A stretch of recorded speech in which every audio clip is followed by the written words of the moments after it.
disappointed in a certain way. Some of the things that were said over the last day or two having to do with Zelensky, because when he considers Zelensky not credible, he's supposed to be making a deal with him, whether you like him or you don't like him. So I wasn't happy with that.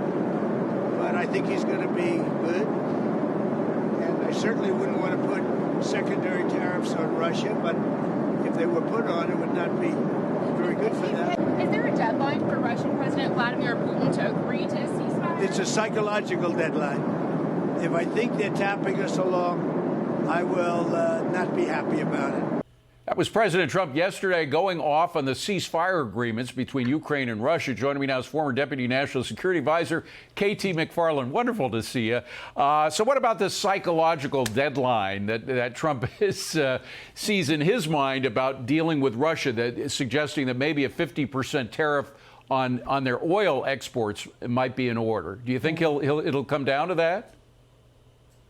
You know, Dave, the one thing you don't want to do with President Trump is play him along. Right. The only thing I've ever seen him get really mad about is when he thinks we're being ripped off, or when he thinks we're being played or exploited in some way. And I saw, for example, in the first term, my job as a Deputy National Security Advisor was to go to my German, French, NATO counterparts and say, we expect you to contribute your fair share to NATO, your 2% of your GNP. And I was told, well, that's unrealistic. We can't really do that. One of the senior leaders of a country said, you're so naive if you think you were going to do that. Well, that really made President Trump mad. And in the end, President Trump got what he wanted.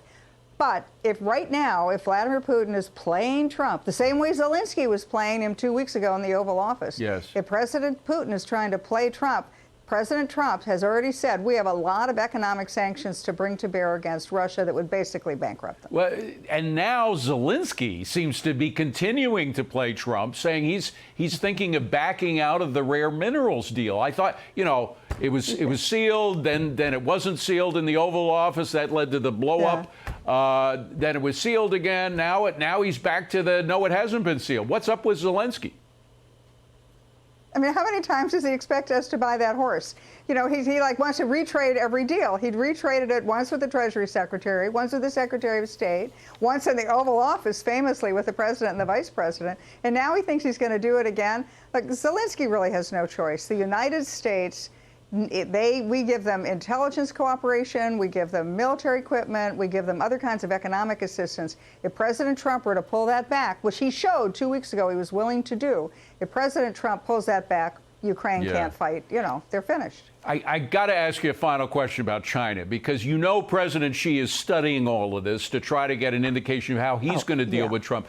Do you think in seeing Trump play hardball again, his second term, he really hasn't changed much on that, that Xi is thinking maybe I'll wait out this term of Trump before going after Taiwan? Yeah, but he doesn't have, you know, here's the problem that Xi Jinping has, is that China, because of its economic situation, never really recovered from COVID. Because of the economic situation in Europe, they're flatlined for economic growth. The United States is the only big market. China has to export to us or else. And so I think President Trump knows that. He'll exploit that. And at the end of the day, President Xi Jinping knows that, too. KT McFarland, wonderful to see you again. Thank you so much for being here. Appreciate it.